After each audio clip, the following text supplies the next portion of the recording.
नए सुपरमैन को इतनी हेट क्यों मिल रही है, और अब से नहीं तब से जब ये मूवी अनाउंस हुई थी कि हेनरी कैविल वापस क्यों नहीं आ रहा है। और फिर सूट को लेके भाई क्रिटिसिज्म मिला कि चड्डी को बाहर क्यों पहना दिया। और फिर एक छोटा सा टीजर निकल के आता है जहां पे भाई पीछे से कोई हिट करता है सुपरमैन को और यहाँ पे उसकी आंखें झपक जाती हैं, जो कि बाद में उन्होंने फिक्स कर भी दिया। पर यहाँ पे भाई हर एक बहाना ढूंढा गया, हर एक चीज को पॉइंट आउट किया गया कि भाई ये सुपरमैन लायक नहीं है। और अब जब मूवी थिएटर में आ गई है तो अब कुछ लोग ये कह रहे हैं कि भाई ये तो बच्चों के लिए बनाया गया है, ये बड़ों का सुपरमैन नहीं है। और ये सिर्फ वही लोग कह रहे हैं जिन्होंने हेनरी कैविल का सुपरमैन देखा है, सिर्फ जैक स्नाइडर का सुपरमैन देखा है। अगर इन्होंने पहले की सुपरमैन मूवीज देखी होती, कॉमिक बुक पढ़ी होती या फिर एनिमेटेड सीरीज, टीवी सीरीज देखी होगी तो आपको पता होगा कि भाई सुपरमैन ऐसा ही है। अगर देखा होता तो शायद कोई ये ना बोलता।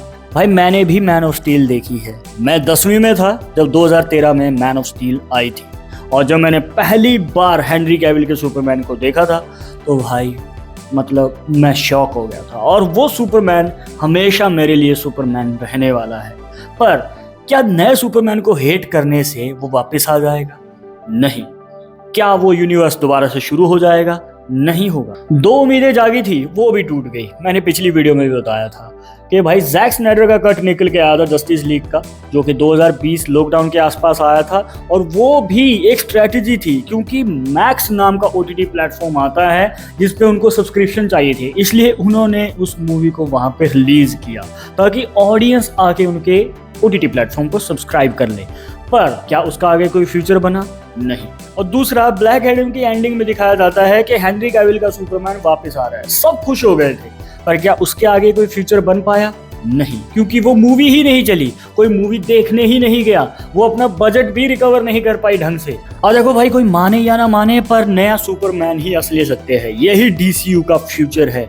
और भाई इतना भी हेट मत करो कि हम DC को फिर से एक्सप्लोर ना कर पाए, क्योंकि बहुत सारे जबरदस्त सुपर हीरोज हैं जिनकी स्टोरीज देखना बाकी हैं, जिनकी स्टोरीज को एक्सप्लोर करना बाकी है। और वो तभी पॉसिबल हो पाएगा अगर नए सुपरमैन चलेगी। और आपको क्या लगता है, मैन ऑफ स्टील को हेट नहीं मिली थी? बहुत ज्यादा हेट मिली थी, क्योंकि वो मूवी डार्क थी, बहुत ज्यादा सीरियस थी। तो लोगों ने कहा कि भाई इतना डार्क क्यों कर दिया सुपरमैन को। और फिर आखिर में जब वो जॉर्ड को मारता है तो भाई उस पर तो बहुत बड़ी कंट्रोवर्सी हो गई थी कि सुपरमैन किसी को जान से नहीं मारता है, तो ये कैसे हो गया। और हाँ भाई, man of steel super hit नहीं थी, वो बॉक्स ऑफिस पे बड़ा धमाका नहीं कर पाई थी। जितना उसका बजट था उसके ऊपर से अगर आप प्रमोशनल बजट ऐड कर देना तो जितना उसने कमाया है तो वो ब्रेक इवन ही कर पाई थी, वो भी बड़ी मुश्किल से। और सिर्फ मैन ऑफ स्टील ही नहीं, उसके बाद काफी सारी DCEU की मूवीज निकल के आई जो अपना बजट तक रिकवर नहीं कर पाई। और यहाँ पे सिर्फ एक ही मूवी है जो 1 बिलियन का मार्क टच कर पाई थी, और वो थी एक्वामैन। आई नो कुछ गलतियां उनकी तरफ से भी थी, उन्होंने जो डिसीजन लिए, उन्होंने जो मूवीज बनाई वो शायद इतनी अच्छी नहीं थी। पर जब ऑडियंस को ये पता था कि भाई हेनरी कैविल का सुपरमैन तभी वापस आ पाएगा जब उनको प्रॉफिट होगा, तो देखने जाना चाहिए था ना। पिछले 12-13 सालों में मैन ऑफ स्टील का एक भी सीक्वल नहीं है। हेनरी कैविल के सुपरमैन को एक भी सीक्वल नहीं मिल पाया। हेनरी कैविल का सुपरमैन आज भी DCEU में राज करता, पर नहीं कर पाया। अब सब पीछे पड़े हुए हैं कि वापस लेके आओ, वापस लेके आओ। जब जरूरत थी तब क्यों नहीं सपोर्ट किया? अब क्या फायदा? अब जो नया सुपरमैन आ चुका है, मतलब डेविड कॉन्सवर्थ का सुपरमैन, भाई इसे हमें सपोर्ट करना होगा अगर हमें DC के सुपर हीरोज की स्टोरीज को देखना है, DCU को एक्सप्लोर करना है। और हाँ भाई, कुछ वैलिड क्रिटिसिज्म हैं जो इस मूवी से निकल के आते हैं। मैं भी मानता हूँ कि भाई हॉक गर्ल का जो कैरेक्टर है उसको और अच्छे से लिखा जा सकता है, वो बात बात पे हर बार एक्शन करते टाइम चिल्ला ही रही थी। और दूसरा, इस मूवी की स्टोरी कुछ ज्यादा ही भगा भगा के दिखाई जा रही थी, मतलब जल्दबाजी में हो रहा था सब कुछ। अगर 15 से 20 मिनट और ऐड कर दिए जाते तो शायद सांस लेने का टाइम मिलता और एंडिंग को और अच्छे से बनाया जा सकता था। भाई एंडिंग मैं भी मानता हूँ मुझे इतनी पसंद नहीं आई। और क्या सुपरमैन बिल्कुल भी अच्छी नहीं है? क्या ये बच्चों की मूवी है? नहीं, ऐसा नहीं है भाई। सुपरमैन एक जबरदस्त एक्शन मूवी है जो शुरू से लेके आखिर तक हमें एक्शन देती है, और यही तो चाहिए होता है भाई।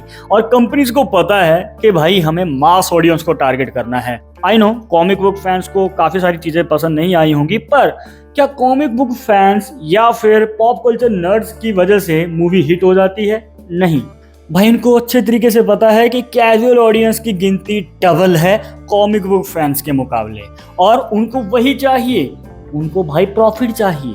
इसलिए वो एकदम डेडिकेटेड या फिर कॉमिक एक्यूरेट मूवी नहीं बना सकते हैं, उनको मास ऑडियंस को टारगेट करना है। और मैन ऑफ स्टील से हम काफ़ी सारे सीन्स को आज भी याद करते हैं, मतलब सिनेमैटिक पीस हैं वो हमेशा याद रहेंगे। जैसे कि सुपरमैन फर्स्ट टाइम उड़ता है भाई, वो फर्स्ट फ्लाइट लेता है, उस टाइम पे जो बैकग्राउंड में म्यूजिक है, सिनेमेटोग्राफी है, एकदम खतरनाक। पर क्या नए सुपरमैन में ऐसा कोई आइकॉनिक सीन नहीं है?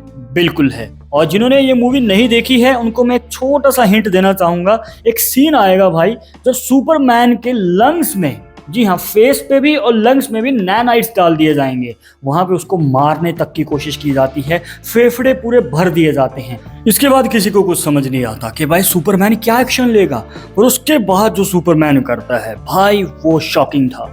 वो आसमान में उड़ना शुरू करता है, उसे रोकने की पूरी कोशिश की जाती है पर वो स्पेस तक चला जाता है, और बाद में जो वो करेगा ना, देखने के बाद भाई गूज़बम्स आ जाएंगे। और कुछ लोग तो इस बात को लेके क्रिटिसाइज कर रहे हैं कि भाई एक ह्यूमन मतलब लेक्स लूथर कैसे सुपरमैन की ऐसी हालत कर सकता है। 3 साल उसने प्लानिंग की है, वो खुद नहीं जाता है, वो अल्ट्रामैन से सुपरमैन को पिटवाता है, और यहाँ पे भाई कितनी सारी स्ट्रेटेजीज अपनाई हैं तब कहीं जाके सुपरमैन का ये हाल कर पाया है। और लेक्स लूथर भाई शुरू से ही इतना हरामी है, पहले की मूवीज देख लो, बैटमैन वर्सेस सुपरमैन भूल गए क्या? वहां पे जो भाई सुपरमैन को घुटने पे ला देता है ना, वो भी लेक्स लूथर ही था, बस उसके लंबे बाल थे और ये वाला टकला है। अब देखो भाई, ये तो कड़वा सच है, जब जब किसी पॉपुलर कैरेक्टर के लिए, स्पेशली सुपर हीरो मूवीज के कैरेक्टर के लिए किसी नए एक्टर को कास्ट किया जाता है ना, तो उसको हेट मिलती ही है। जैसे कि हीथ लेजर, जब उनको जोकर के रोल में कास्ट किया गया उनको बहुत ज्यादा हेट मिली थी। यकीन नहीं है तो उस टाइम के जाके आर्टिकल्स पढ़ लेना।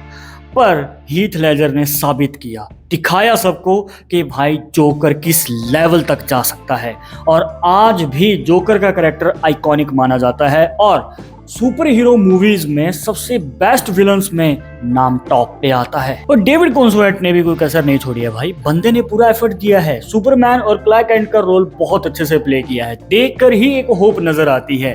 पर इतना हेट क्यों? हेनरी कैविल का सुपरमैन हमेशा हमारे दिलों में रहेगा और हमें रखना भी है, पर हमें नए सुपरमैन के लिए भी जगह बनानी होगी। और हाँ भाई, क्रिटिसाइज करो, पर मैं बात कर रहा हूँ वैलिड क्रिटिसिज्म की। उनको उनकी गलतियां बताओ कि भाई क्या क्या गलतियां हुई हैं, ताकि आगे चलकर वो डीसीयू के फ्यूचर में जो आने वाली मूवीज हैं उनमें सुधार ला पाए। और अगर आप चाहते हो कि आपको आइकॉनिक डीसी के सुपर हीरोज की स्टोरीज देखने को मिले, तो हेट नहीं, उनको वैलिड क्रिटिसिज्म दो। और अगर आपने नए सुपरमैन मूवी देख ली है तो इसमें ऐसा कौन सा कैरेक्टर था जिसकी कहानी को आप फ्यूचर में देखने के लिए एक्साइटेड हो? और अगर मेरी बात करें तो मैं तो सुपर गर्ल को देखने के लिए एक्साइटेड हूँ, जिसकी मूवी अगले साल आ ही जाएगी।